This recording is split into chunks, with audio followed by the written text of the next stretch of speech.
Olá, você que me segue no Rodrigo Silva Arqueologia, que bom estarmos aqui juntos para mais um comentário, um bate-papo sobre Bíblia, teologia, religião, arqueologia e assuntos afins. E o tema de hoje promete: quem foi Lilith? Qual foi a verdadeira esposa de Adão? O Adão teve duas esposas, duas mulheres, uma chamada Eva, conforme a tradição cristã diz, judaico-cristã, ou seria Lilith, que também aparece na tradição judaica. Hoje muita gente fala que a Bíblia, na verdade, tem um elemento histórico importante que está oculto, que era o elemento da história de Lilith. Vamos conversar um pouquinho sobre isso aí, porque muita gente tem feito essa pergunta aí nos comentários, nas redes sociais e chegam até nós, tá bom? Mas antes de entrar nesse assunto, eu quero novamente convidar você que não é inscrito nesse canal a se inscrever, ative o sininho de notificações, nós já estamos quase chegando a 2,5 milhões de inscritos. Só falta o seu nome aí. Então se inscreva. E se gostar do conteúdo que eu coloco aqui, então aproveita e também deixa o seu like, o seu comentário. Ambos são muito bem-vindos para esse canal. Também me siga nas outras redes sociais lá também, no Facebook e no Instagram. Você será muito bem-vindo. E outro convite. Você sabe que eu tenho o curso A Bíblia Comentada com Rodrigo Silva, que nós estamos produzindo esse curso, já tem mais de 30 mil alunos, com dois objetivos muito claros. O primeiro deles, levar conteúdo bíblico para você. Não sei se você já sabe ou se já ouviu falar desse curso A Bíblia Comentada. O conteúdo que as pessoas recebem ali de comentário bíblico não é em nada inferior àquele que é dado numa faculdade regular de teologia reconhecida pelo MEC, onde você teria que ter aulas presenciais e ficar 4 ou 5 anos em sala de aula para estudar a Bíblia. Este aqui está para você ir na palma da sua mão. Você não precisa você não precisa se mudar para um seminário de teologia, morar ali 4 ou 5 anos. Onde quer que você for, aonde quer que você for, você pode levar esse conteúdo na palma da sua mão, no seu celular, no seu tablet, no seu computador. Basta ter um bom sinal de internet e está tudo resolvido. E a segunda razão desse curso, além de levar conhecimento bíblico às pessoas, a primeira razão, a segunda razão é que você, de quebra, também está ajudando a construir o Museu de Arqueologia Bíblica do NASP, que está ficando lindo, lindo. E, na verdade, o desafio não é só construir o museu, como também mantê-lo. Você sabe que a construção e manutenção de um centro acadêmico no Brasil não é nada fácil, principalmente se tratando de museus. Infelizmente, o nosso país é rico por natureza, cheio de histórias para contar, cheio de cultura, não tem, infelizmente, uma tradição de valorização dos museus. Nós temos bons museus no Brasil, mas ainda são pouquíssimos em relação a museus que há nos Estados Unidos, na Europa, em outras partes do mundo. Então, essa é a contribuição que nós queremos deixar aqui através do MAB, Museu de Arqueologia Bíblica do NASP. São mais de 3 mil peças arqueológicas ali, 80 a 90% delas aproximadamente são peças originais, algumas réplicas, e ali você pode ter uma imersão na história bíblica. E quando o museu ficar pronto no final desse ano, você é meu convidado para estar lá. E se você foi um dos alunos do curso A Bíblia Comentada, você vai ter o seu nome ali, guardado naquele museu, num lugar visível, onde você pode localizar o seu nome ali, de maneira que você tenha assim, aquela sensação agradável. Eu estou adquirindo conhecimento útil, conhecimento bíblico, de maneira acadêmica, de maneira teológica, e, ao mesmo tempo, eu ajudei a construir aquele museu ali, aquele centro acadêmico. Então, o que você está esperando? Eu vou deixar o link aqui nesse vídeo, onde você pode clicar e se matricular no nosso curso, tá bem? Bom, vamos lá. Eu quero falar com vocês um pouquinho sobre a Lilith. Quem era, afinal de contas, essa mulher? De onde vem essa história? Para quem talvez está chegando agora nesse debate sobre Lilith, eu quero dizer que esta personagem feminina, é claro, ela se tornou um emblema de muitos discursos feministas agora do século XX e século XXI. Ela é um emblema de libertação da mulher, de feminismo, de ativismo em prol dos direitos da mulher. Lilith foi colocada assim quase como que, sei lá, o símbolo máximo disso aí, por muitas mulheres, especialmente no Ocidente. E, como sempre acontece nesse tipo de recurso idealístico, há sempre aquela teoria da conspiração que Lilith é uma história que foi censurada na Bíblia, uma história real que abalaria as estruturas do cristianismo, mas que o patriarcado opressor fez com que saísse da Bíblia para apagar aquilo que muitos chamam de feminismo sagrado. Alguns falam que o grande símbolo do feminino sagrado seria a Maria Madalena, outros que foi apagada, outros apontam para mulheres do Antigo Testamento, para até a Áshera, ou Azera, como falamos em português, como sendo a deusa mãe, esposa de Javé. Até isso aparece aí, uma tradição que já vem desde a época de apostasia de Israel no passado. E também temos a figura da Lilith, colocada ali na criação do mundo no livro do Gênesis. Há várias versões dessa história. A mais clássica, a mais contada, que você vai encontrar em 2 minutos digitando no Google, diz mais ou menos assim: Deus criou Adão e sua mulher Lilith, não Eva. Adão e Lilith. E Deus criou os dois do pó da terra. E quando Deus os criou, Deus deu a seguinte ordem: você é Adão, você é Lilith. Lilith, você deve se submeter ao seu marido, Adão. Você deve ser inferior a ele. Ele deve dominar você. E na relação sexual, Adão deve ficar sempre por cima de você. Mas a Lilith, como boa feminista, ela não aceitou essa postura machista, patriarcal de Deus. Ela se rebelou contra aquele sistema de patriarcado. Ela não aceitou ficar com Adão, ela se rebelou contra Adão e fugiu de Adão. Quando ela fugiu de Adão, Deus mandou alguns anjos para persegui-la, para trazê-la de volta, inclusive com ameaças, que se ela não voltasse, ela seria mãe de demônios. Como ela não voltou, ela foi amaldiçoada por Deus e, em seu lugar, Deus criou Eva. E agora, para não cometer o erro o que ele cometera com a primeira criação da mulher, ele faz com que Eva seja criada não do pó da terra, como foi Adão, mas da costela de Adão, para ser dominada por ele, para ser inferior a ele, para ser uma auxiliadora dele, no sentido bem de, como eu diria para vocês, de hierarquia, sabe? Adão primeiro, Eva depois. Então a Lilith acabou sendo apagada da história, ficou demonizada, mas agora chegou o momento, com os movimentos feministas, de resgatarmos a figura dessa mulher que foi a primeira esposa de Adão.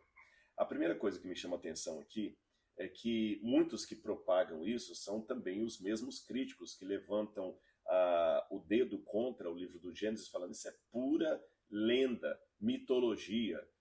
Mas com a mesma força que eles acusam o Gênesis de ser uma mitologia, eles querem trazer à baila uma outra figura mitológica como sendo quase que um evento histórico a ser resgatado, uma verdade a ser resgatada. Veja, se é uma mitologia, qual o problema dessa mitologia hoje ter ou não ter um determinado personagem? Mas é lógico que por detrás dessa tentativa de resgate de Lilith está também aquela demonstração de rebeldia contra o sistema opressor que apagou a figura da mulher da Bíblia Sagrada. Então eu vou fazer o seguinte para explicar isso. Primeiro eu vou falar qual a minha posição sobre essa história de Lilith, o que eu já estudei sobre isso, e no final desse vídeo, fique comigo até o final, eu vou fazer uma leitura da criação de Eva no Gênesis para saber se realmente ali tem alguma pista dessa segunda mulher de Adão, ou dessa primeira, melhor dizendo, que Lilith seria a primeira, e, ao mesmo tempo, se o texto bíblico, de fato, é um texto misógino com relação à criação de Eva como sendo algo inferiorizada em relação ao homem e tudo mais. Vamos lá. Ainda nessa história de tentar achar resquícios da tradição de Lilith no livro do Gênesis, o que os defensores ou os recuperadores do mito de Lilith querem dizer é o seguinte: há 2 relatos da criação no Gênesis. Isto eles apontam a partir da chamada teoria das fontes, que é uma teoria que hoje já está desacreditada por muitos acadêmicos, mas ainda segue forte, defendida por outros acadêmicos. Eu não vou ter tempo aqui nesse vídeo de explicar tudo, aliás, se você assistir o curso A Bíblia Comentada com Rodrigo Silva, eu dou uma aula inteira sobre a a história das fontes, de onde vem essa questão das fontes, da autoria do livro do Gênesis, ou das autorias, como eles dizem. Então assista lá, está na aula que eu dou sobre o livro do Gênesis. Aliás, eu quero até aproveitar, já que eu interrompi para falar do curso, e fazer um convite. Se você está assistindo esse vídeo e é aluno do curso A Bíblia Comentada com Rodrigo Silva, ou também daquele documentário que eu fiz, A História do Povo de Deus, eu vou deixar os dois links aqui, A História do Povo de Deus, e você gostou dos dois conteúdos, tanto da História do Povo de Deus, como da Bíblia Comentada com Rodrigo Silva, então deixa o seu comentário aqui, tá bem? Deixa o comentário, fala o que você achou, para que outras pessoas possam, de repente, pelo seu comentário, ficarem interessadas nesse conteúdo e ver se vale para elas também, tá certo? Eu vou só apenas dizer aqui que os defensores dessa hipótese documentária, dessa teoria das fontes, dizem que há, grosso modo, 2 relatos do Gênesis, da criação do mundo. O primeiro relato iria do capítulo 1, versículo 1, até o capítulo 2, versículo 3, tá certo? Do capítulo 2, versículo 4, até o versículo 24, seria um segundo relato. Então, Gênesis 1, 1 até 2, 3, você tem um relato da criação. Do capítulo 2, verso 4 até o verso 24, você tem um segundo relato da criação. E ainda de acordo com essa teoria, eram 2 relatos distintos, escritos por autores distintos, que um editor, a posteriori, unificou, coletando esses 2 textos, essas 2 versões da criação, e fazendo uma compilação delas, de modo a tornarem um só livro. E há até contradições entre esses dois relatos. Ainda seguindo essa argumentação, eles dizem assim: no Gênesis capítulo 1, do versículo 1 até o 2, verso 3, Deus é sempre chamado de Elohim, Elohim, Elohim. Por exemplo, no princípio criou Deus, Bará Elohim, e disse Deus, Vaiomer Elohim. Quando você chega no 2, verso 4, Deus não é mais chamado de Elohim, mas de Hashem Elohim. O tetragrama sagrado, o nome de Deus, Elohim. Então fala assim, quando o Senhor Deus os criou, aí está, não quero falar o tetragrama sagrado, a pronúncia, não é? Hashem Elohim Bará. Quando Deus os criou. Adão e Eva, Deus os criou. E pode olhar que até na tradução da Bíblia em português também é notada essa diferença. Na minha tradução aqui, que é a Almeida atualizada e corrigida, diz assim, no princípio Deus criou, e disse Deus, e Deus fez, tudo assim. Quando vai no capítulo 2, verso 4, o nome de Deus muda para esta é a gênese do céu e da terra quando foram criados, quando o Senhor Deus os criou. Tá certo? Então o Senhor Deus formou o homem do pó da terra. O nome de Deus muda para Senhor Deus. A segunda argumentação que eles usam é que, se você olhar o 2, verso 4, fala assim, esta é a gênese dos céus e da terra. Mas você já não tinha contado? Como é que agora parece que vai contar tudo de novo? É como se eu fosse contar a história do Chapeuzinho Vermelho para você, da Chapeuzinho Vermelho, e depois que eu contasse a história da Chapeuzinho Vermelho, lá pela metade da história, depois que você já soubesse do lobo mau, a vozinha foi engolida e tudo mais, aí eu falo, pois é, essa é a história do Chapeuzinho Vermelho. Chapeuzinho Vermelho era uma menina, e eu começo a contar tudo de novo, e com outras coisas que eu não falei antes, não faz sentido isso, tá certo? Eles também apontam que há certas contradições, por exemplo, para afunilar na questão de Lilith. No capítulo 1, versículo 27, diz, assim Deus, não o Senhor Deus, assim Deus criou o ser humano à sua imagem. A imagem de Deus os criou. Homem e mulher os criou. Parece que os dois foram criados, ao mesmo tempo. Quando você vai no capítulo 2, fala que Deus criou primeiro o homem, depois lá na frente criou a mulher. Mas não foram criados juntos, você não falou disso antes? E aí, ainda nessa argumentação, nessa leitura, eles dizem que a primeira criação, aquela que vai do capítulo 1, versículo 1 até o 2, versículo 3, é a criação de Adão e Lilith. Então, quando fala, o Senhor Deus criou o ser humano à sua imagem, a imagem de Deus os criou, homem e mulher os criou, está falando de Adão e Lilith. Quando no capítulo 2 fala que Deus criou primeiro o homem e depois a mulher, aí essa mulher que seria Eva. Tá certo? E entre a criação de Lilith e a criação de Eva, houve essa desavença entre Lilith, o Criador, e o seu marido, que Lilith não aceitou se submeter ao machismo opressor de Deus e Adão. Por isso que ela fugiu e foi perseguida. Então, como ela perdeu o lugar dela de esposa de Adão, Deus trouxe Eva para substituí-la. Em síntese, é isso aí. Será que tudo isso é verdade? Como é que a gente responde a essas questões? Bom, a primeira coisa que eu queria dizer para vocês é desmontar essa questão de que há dois relatos no Gênesis.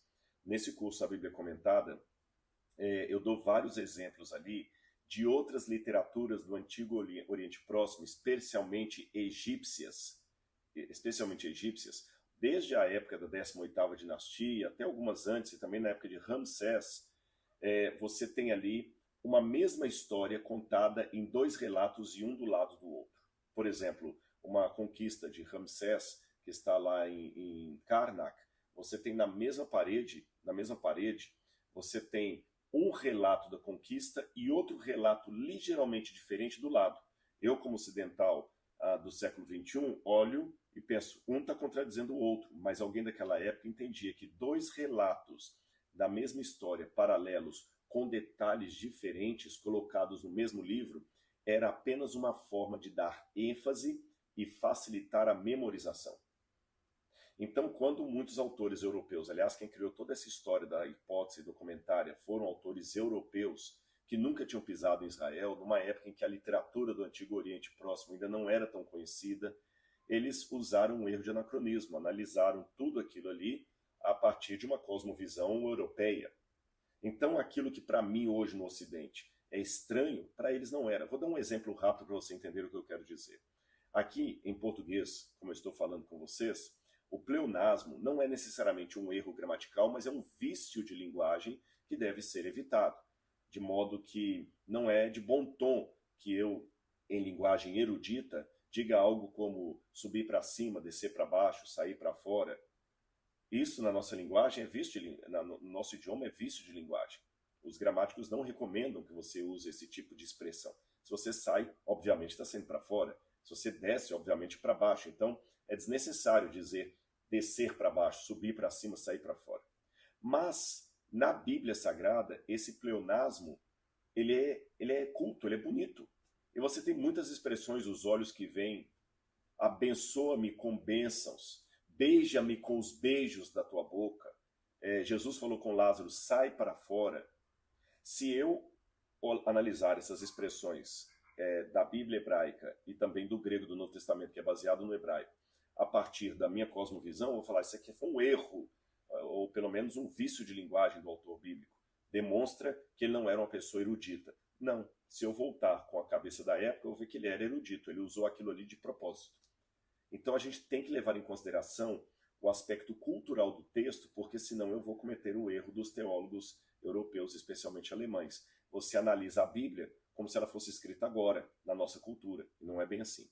Então, você pode ver lá, tem vários exemplos de documentos do Antigo Oriente Próximo que mostram dois relatos do mesmo evento paralelos, com ligeiras diferenças entre ambos, que aparentam ser contradição, mas são apenas complementares para facilitar a memorização e anunciar a ênfase. Por isso que o Gênesis está em dois relatos do mesmo evento. Ponto. Segundo lugar, vamos falar da Lilith. Você sabia que a Bíblia toda é silenciada a respeito de Lilith? A única passagem bíblica que menciona o nome de Lilith, a única, é Isaías capítulo 34, verso 14, que eu vou ler para você. Diz assim, está falando da queda de Edom. E fala assim, os animais do deserto se encontrarão com as hienas. Está falando que Edom seria completamente abandonada, viraria um deserto, terra de ninguém. O prognóstico de Isaías aqui é uma maldição sobre a terra de Edom, que viraria terra de ninguém. Então ele começa a falar de maneira poética, guarde isso aí, de maneira poética, o que haveria de acontecer na terra. Os animais do deserto se encontrarão com as hienas, ou seja, não haverá nenhum ser humano ali. É como se eu falasse assim, olha, somente ratos e baratas estarão morando naquele local. Bom, rato e barata não moram como se fosse um ser humano morando, né? Mas é uma maneira que eu tenho de falar que não haverá ninguém ali, que estará abandonado. Quando você fala assim em português, ele foi jogado às traças. Eu estou falando das traças, um animal que come roupa, come tudo, a traça, mas jogado às traças quer dizer não tem ninguém cuidando daquilo ali. Essa é a expressão bíblica. Vou ler pela terceira vez. Os animais do deserto se encontrarão com as hienas, os bodes selvagens clamarão uns aos outros. Geralmente esses animais selvagens, eles não ficam onde há gente. Se eles estão clamando, estão livres, leves e soltos ali, é porque não tem ser humano. E continua, animais noturnos ali pousarão e acharão para si lugar de repouso. No original hebraico, esse animais noturnos está justamente a expressão Lilith, sendo que na cópia de Isaías que foi encontrada nos manuscritos do Mar Morto, a palavra Lilith aparece no plural, Liliot. Por isso que algumas Bíblias traduzem animais noturnos no plural, mesmo que a palavra no hebraico que nós temos seja singular, porque no hebraico da Idade Média, no hebraico massorético, a palavra é singular, Lilith. No hebraico que foi encontrado nos manuscritos de Qumran, na cópia de Isaías de Qumran, lá está Liliot, no plural. Então seria animal selvagem, noturno, ou animais noturnos. Só para você saber porque que algumas Bíblias trazem no singular, outras no plural. A outra dificuldade dos tradutores é como traduzir Lilith. Os que traduziram animais noturnos entendem que a palavra Lilith, que é de uma etimologia ainda incerta, tem uma certa polêmica sobre a origem da palavra Lilith, entendem que Lilith vem da palavra Laila. Laila em hebraico significa noite. Então, até quando você quer dizer boa noite em hebraico, Laila Tov. Laila Tov. Em árabe, Laila é Leila. Leila é o mesmo nome, é o nome feminino. Leila também vem de Laila, noturno. Embora que no hebraico moderno, Laila também significa noite. Leila significa noturno, aquela que é noturna, aquela que pertence à noite, Leila. E seria então um nome próprio. Lilith ali repousará, ou as Lilith no plural, como está lá, ou seriam animais noturnos. Outras Bíblias traduziram por sátiros, entendendo que seria aqui um ser mitológico. De qualquer maneira, seja sátiros a tradução, seja... tem uma até que tradução, se não me engano, como unicórnio. Essa tradução ficou terrível, gente. Eu vi essa tradução unicórnios. Os que traduziram por unicórnios e sátiros entenderam que Lilith seria algum tipo de animal mitológico. Outros falaram, não, pode ser um animal comum, noturno. Então vamos traduzir por animais noturnos. Alguns preferiram repetir a palavra coruja, que aparece aqui no verso 15, e traduzir por coruja. Eu não vou entrar no mérito da questão qual que é a melhor tradução. Só quero acentuar para você, para não ficar cansativo, que o único lugar na Bíblia onde a palavra Lilith aparece é aqui em Isaías. O único e exclusivo lugar. Tá bem? Não tem mais nenhum texto da Bíblia Sagrada que tenha o nome Lilith. Tá bom, Rodrigo, e essa história da Lilith veio da onde? Bom, o mais longínquo que eu consigo ir em Lilith é quando você pega ali a partir do ano 500 depois de Cristo. Ano 500 depois de Cristo. Olha, 5 séculos após Jesus, que você vai ter nos primeiros textos ali talmúdicos uma certa tradição, que a gente chama de Midrashim, os Midrash que aparecem ali, alguma tradição falando de um demônio chamado Lilith. E como muitas dessas traduções vêm do Talmud babilônico, alguns especialistas entendem que aqueles judeus que viviam na Babilônia copiaram essa mitologia de Lilith de alguma mitologia babilônica. E nós temos no assírio tardio, que seria o aramaico, e também no babilônico, um certo ser demoníaco, tá certo? Chamada Lilitu. Lilitu, você tem dois demônios, Lilo, que seria um demônio masculino, e Lilitu, que seria um demônio feminino. Então, muitos pensam, será que o Lilitu não seria a mesma Lilith? E o que a mitologia babilônica fala dessa Lilith? Bom, apenas que ela era um ser demoníaco, que assombrava mulheres, ela era maldita, havia encantamentos sobre ela, e aí é curioso que essa história babilônica, ela aparece também ali nessas primeiras versões do Talmud, falando de Lilith como sendo um demônio que assombrava mulheres grávidas. Eu encontrei pelo menos 3 histórias ali da Lilith. 4. Uma foi aquela que eu contei para vocês, tá bom? que eu falei da Lilith sendo criada primeiro e depois veio Eva. A segunda história é que Lilith seria um demônio que assombrava mulheres que estavam grávidas para tentar devorar as crianças delas. A terceira história que eu ouvi é que Lilith, na verdade, seria um demônio feminino que apareceu na forma da rainha de Sabá, para poder encantar, seduzir o rei Salomão e tirá-lo dos caminhos de Deus. E a quarta versão que eu tenho da Lilith é que a Lilith, essa é até interessante, que ela que foi a segunda esposa de Adão, que Adão casou-se com Eva, e quando os dois foram expulsos do Jardim do Éden após o pecado, Adão conheceu Lilith, se encantou pela sedução dela e acabou tendo Lilith como sua amante. E aí Deus amaldiçoou a relação sexual de Adão e Lilith, e o que eles conseguiram gerar eram só demônios, demônios que até hoje atormentam os seres humanos.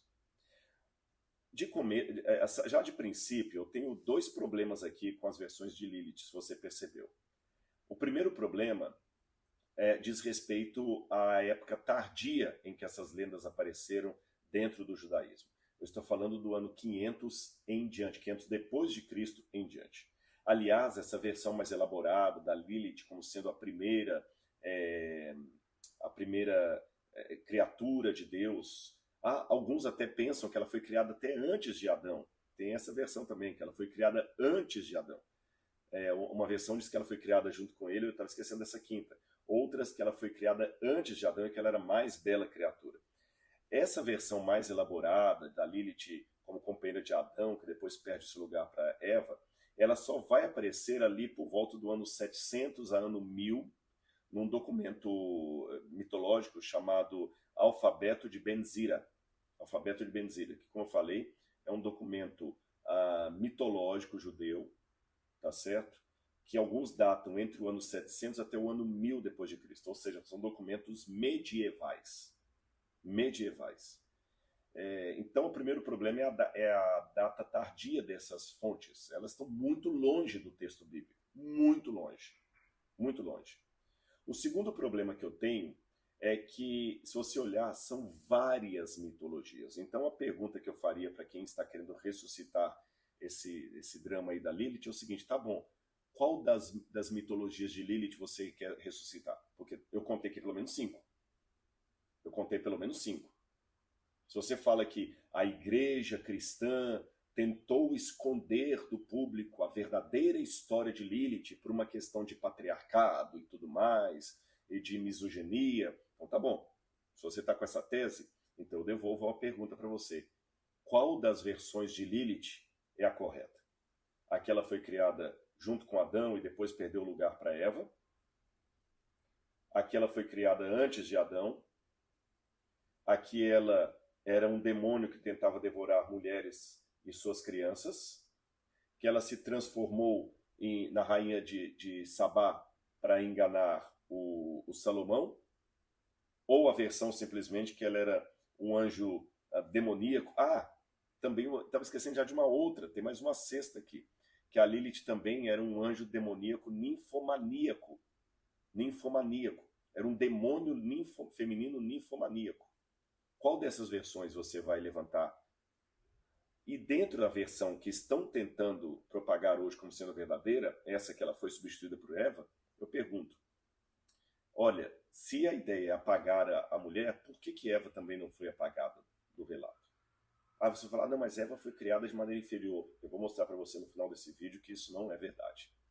Então você vê, eu tenho textos muito tardios em relação à história bíblica, ao texto bíblico, muito tardios e folclóricos, muito plurais. Qual deles que seria o verdadeiro? Então você vê que existe um sensacionalismo em tudo isso aí que a gente não pode levar ao pé da letra, tá bom? E já que eu estou derrubando alguns mitos aqui, eu vou derrubar um outro mito aqui. Será que Eva foi criada realmente inferior ao homem? Eu já expliquei isso em outros vídeos e talvez você já ouviu isso ou até na aula que eu dou lá no curso A Bíblia Comentada, mas eu acho que vale a pena repetir aqui apenas à guisa de didática ou de esclarecimento. Alguns pensam que o fato de Eva ter sido criada depois do homem a coloca inferior ao homem. Eu lembro uma vez que eu estava dando uma palestra numa igreja, e um irmão, não foi nem um crítico da Bíblia, não, um irmão de igreja ali, bem fiel, bem conservador, ficou irado quando eu falei que Deus criou a mulher em pé de igualdade com o homem. Aquele sim tinha um discurso machista e misógino. Ele falou de maneira brava, eu lembro como se fosse hoje. É lógico que a mulher é inferior ao homem porque ela foi criada depois do homem. Aí eu falei assim, meu irmão, o senhor está certo. O senhor está certo, foi apenas irônico. Então a mulher é inferior ao homem porque ela foi criada depois do homem. Então o homem é inferior aos animais porque ele foi criado depois dos animais. Como é que a gente fica com isso? O fato da mulher ter sido criada depois, olha o erro de anacronismo, o mesmo erro de anacronismo que cometiam aqueles defensores do método da crítica das fontes, da teoria das fontes que eu mencionei para você. Para quem não sabe o que é anacronismo, eu fui falando aqui a esmo, anacronismo é quando você pega uma realidade de um contexto e coloca artificialmente no outro contexto que não lhe pertencem. Isto é anacronismo, tá certo? É como alguém imaginar Diógenes procurando durante o dia um homem justo com a lamparina. Conhece essa história de Diógenes, o filósofo cínico de Atenas, Sinope e também depois de Corinto, que ele passou por essas três cidades, que ele ficava nas ruas de Atenas andando com uma lanterna durante o dia, e as pessoas perguntavam, por que você está com uma lanterna acesa durante o dia? Ele dizia, estou procurando um homem honesto. Uma forma anacrônica de eu representar essa história é colocando o Diógenes com uma vela de parafina, que não usava naquela época, uma vela de cera, sabe? Não existia isso naquela época. Ou, segundo o anacronismo, com uma lanterna, com pilha e tudo mais. Não funciona. Isso seria um erro de anacronismo. Então, como eu disse para vocês, a gente acaba colocando a nossa cultura sobre a Bíblia de maneira anacrônica. A Eva foi criada depois, então ela é inferior. Não! Na construção literária da poesia do Gênesis, o fato da mulher ser colocada no final, antes do Shabat, é um crescendo. Significa que ela foi colocada de maneira a atingir um ápice, que seria a criação da mulher. Tanto é que até que a mulher é criada, a criação não está completa. Podem olhar que antes do pecado entrar na terra, pela primeira vez Deus quebrou o ciclo daqueles ditos. E viu Deus isso, e era muito bom. E viu Deus aquilo, e era muito bom. E viu Deus que era muito bom. Pode olhar no capítulo 1 sempre. E Deus viu que tudo isso era bom. E Deus viu que a luz era boa. E Deus fez separação. E Deus chamou a luz dias e tudo mais. E Deus disse, isso é bom. Quando chegou na situação em que o homem estava só, pela primeira vez Deus falou assim, não é bom. Ele quebrou o ciclo dos bons que ele estava citando antes e agora falou, não é bom. Olha, não é bom, não tinha nem saído do pecado e já havia algo que não era bom no Éden. O quê? Que o homem esteja só, porque ele está incompleto. A forma como Deus cria o homem usa o verbo yassar, que é o verbo manufaturar, como se está modelando ali um jarro. Mas a forma como Deus cria a mulher no hebraico, usa-se o verbo banar, que significa formar de maneira delicada. É como se o homem fosse feito quase assim a machadada e a mulher fosse polida. Aquela velha piadinha que contam que Deus criou primeiro o homem e depois a mulher, porque primeiro vinha um rascunho, depois a forma definitiva, ela procede. Apesar de ser uma piada, ela procede. O homem foi criado com todo o esmero, mas ele era uma criação assim meio tosca, como se fosse uma parede não rebocada. E a mulher era a parede com reboque e tinta. Segundo, quando Deus fala, criarei uma mulher que será auxiliadora, capítulo 2, versículo 18, o Senhor Deus disse, não é bom que o homem esteja só, farei para ele uma auxiliadora. Aí o pessoal, auxiliadora, tá vendo? Inferior. Não, olha o resto do versículo. Farei uma auxiliadora que seja semelhante a ele, que esteja em pé de igualdade. Aí você fala, mas o auxiliador nunca está em pé de igualdade. O servente de pedreiro não tem o mesmo status do pedreiro. Concordo com você. O subsecretário não tem o mesmo status do secretário. Concordo com você. O professor da cadeira tem um status maior do que o professor auxiliar, o professor assistente. Concordo com você. Mas a palavra auxiliar que aparece aqui, a palavra ezer em hebraico, não é um auxiliar no sentido de aquele que traz o cafezinho para o diretor da empresa. Auxiliar aqui, ezer, significa aquele que é ajudador, salvador, que resgata o outro se ele cair no buraco. Tanto é que se você for, por exemplo, ao Salmo capítulo 10, versículo 14, vou ler para você aqui, olha. Salmo capítulo 10, Salmo não tem capítulo. Salmo 10, verso 14. No Salmo 10, verso 14, diz assim, olha. Tu, porém, Senhor, Senhor meu Deus, tem visto isso. E no final do verso 14 diz, tu, Senhor, tens sido o Ezer do órfão. No hebraico está o Ezer do órfão, o defensor, o auxiliador do órfão. Ora, se auxiliador é uma palavra pejorativa, como é que ela é aplicada a Deus? Deus é o Ezer. O mesmo título que é dado a Eva no Gênesis é dado a Deus ali no Salmo. Um dos primeiros filhos de Moisés, acho que o primeiro filho de Moisés, se não me engano, recebeu o nome de Eliezer. Deus. Eli, meu Deus. Ezer, ajudador. Eliezer, meu Deus, é ajudador, é salvador, resgatador. Então Deus falou assim, eu vou fazer uma mulher que seja resgatadora dele. E em que sentido Eva seria a resgatadora do homem, sendo que eles estavam antes do pecado, não havia do que ser resgatado. Deus conhece o fim desde o princípio. Veio o pecado. Por ironia, a primeira a comer o fruto foi Eva, depois Adão. A morte agora estava condenando Adão, Eva e toda a humanidade. E Deus deu a sentença de morte para eles. Ele falou, olha, a terra vai produzir cardos e abrolhos, espinhos, você vai comer do suor do seu rosto, Adão, você vai ter que trabalhar, mulher, você vai dar à luz com muitas dores, eu vou fazer com que a serpente agora arraste, comendo a poeira do chão, a terra está maldita por causa de vocês.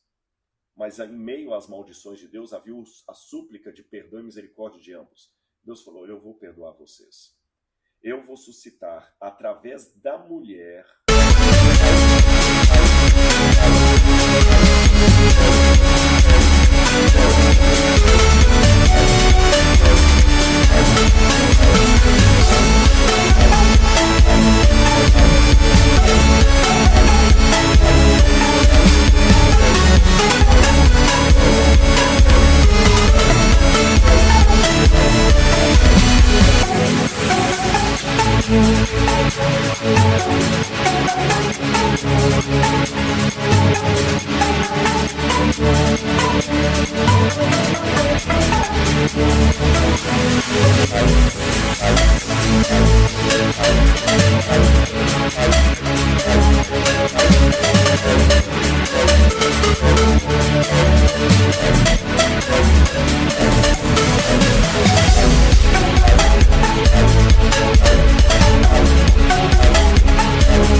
esse detalhe.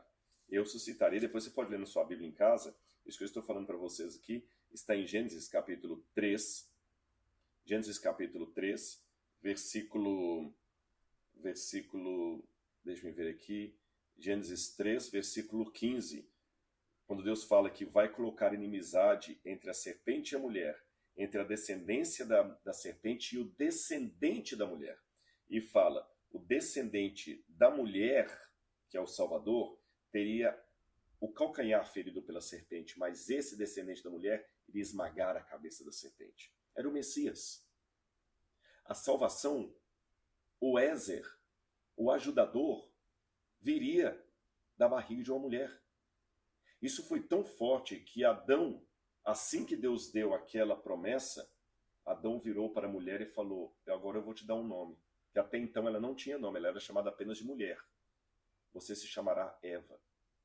E é interessante que a palavra Eva, Ava, em hebraico, significa aquela que traz consigo a vida, a portadora da vida. Lindo, né? Porque a vida, salvação, esperança, ajuda, o Ezer virá da mulher. Por isso que ela é chamada de auxiliadora e de Eva, que significa aquela que transporta a vida. Isso não é lindo? Não há nada de misoginia aqui nesse texto do Gênesis. Há, sim, um anacronismo em ler no texto algo que o autor sagrado não tinha a menor intenção em escrever. Espero que você tenha gostado desse conteúdo. Se gostou, deixe o seu like aqui, o seu comentário e não se esqueça de escrever no curso A Bíblia Comentada com Rodrigo Silva. Você vai gostar do material que tem ali. Um grande abraço e até o nosso próximo encontro. Tchau, tchau.